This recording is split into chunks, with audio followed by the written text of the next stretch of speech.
શ્રી વિવેકભાઈ દવે એ સારંગના જન્મદિવસ નિમિત્તે આવો નવચંડી યજ્ઞનો સંકલ્પ કર્યો અને બહુ સુચારુ રૂપે આ યજ્ઞ પૂર્ણ થયો.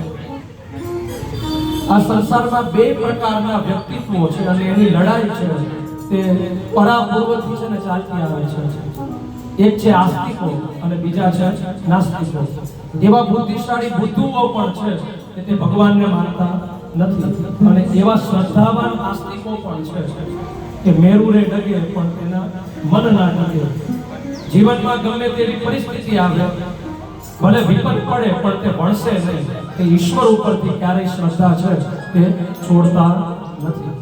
સર આઇઝેક ન્યૂટન, આમ તો વૈજ્ઞાનિકો છે તે ઈશ્વરને માનતા ન હોય, પણ આઇઝેક ન્યૂટન આ જ્યારે નાનપણનો એનો પ્રસંગ કે એકવાર તે સ્કૂલમાં ભણતા હતા અને એને જે શિક્ષક ભણાવતા હતા તે ઈશ્વરમાં માનતા નહીં. એટલે બધાને ક્લાસની વચ્ચે કહી દીધું કે ભગવાન જેવું કાંઈ છે જ નહીં.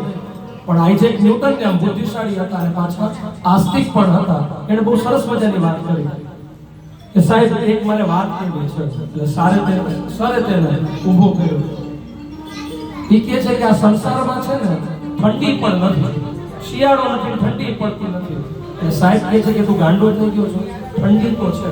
એ કે ના, વિજ્ઞાનની પરિભાષામાં ગરમીના અભાવને ઠંડી કહેવાય. એ કે માનો કે નહીં? કે વાત તો સાચી. બીજો પ્રશ્ન કર્યો કે આ સંસારમાં પ્રકાશ પણ નથી. તો કે ભાઈ પ્રકાશ તો છે. તો કે અંધારાના અભાવને પ્રકાશ કહેવાય. અંધારું ન હોય એટલે પ્રકાશ થઈ જાય. એવી રીતે જ આ સંસારમાં ઈશ્વર તો છે જ. દુઃખના અભાવને, શાંતિના અભાવનું નામ છે ને તે ઈશ્વર છે. આપણું મન આટલું બધું અશાંત હોય છે, એના કારણે ઈશ્વરની અનુભૂતિ છે તે થતી નથી. અને એટલા માટે તે કૃપા થાય ને ત્યારે શબ્દ અને અર્થની અનુભૂતિ થાય. એક જ શબ્દ છે, જેમ કે સારંગ શબ્દ જ લઈએ, આપણા લોક સાહિત્યમાં કહેવાયું છે સારંગે સારંગ ગ્રહ્યો ઉપર સારંગ થાય. સારંગ ગ્રહ્યો ઉપર સારંગ થાય. सारंग जो मुख से कहे तो मुख का सारंग जाए. सारंग जो मुख से कहे तो मुख का सारंग जाए. एक જ સારંગ શબ્દ છે પણ સારંગના અર્થની છાયા છે તે અલગ અલગ છે. સારંગે સારંગ કર્યો. વિવેકભાઈ, અહીંયા સારંગ એટલે મેઘરાજા. આજે સારંગ પણ થઈ ગયો. વરસાદ થતો હતો અને સારંગે સારંગ કર્યો. એક સારંગનો અર્થ મોર પણ થાય અને એક સારંગનો અર્થ સાપ પણ થાય.